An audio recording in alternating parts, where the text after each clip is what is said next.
Kano residents stole a helicopter in President Muhammadu Buhari's convoy during a visit to the state.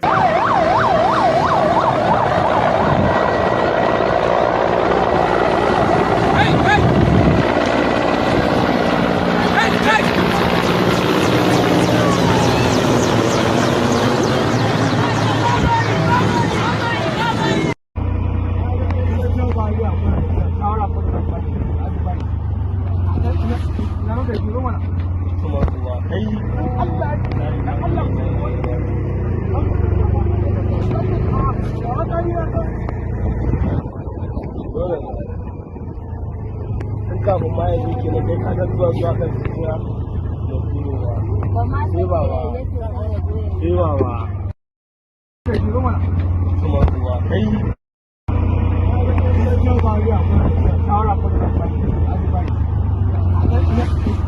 kuma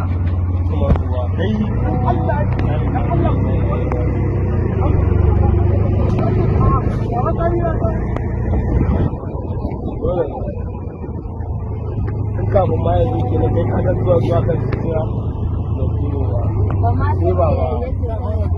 kuma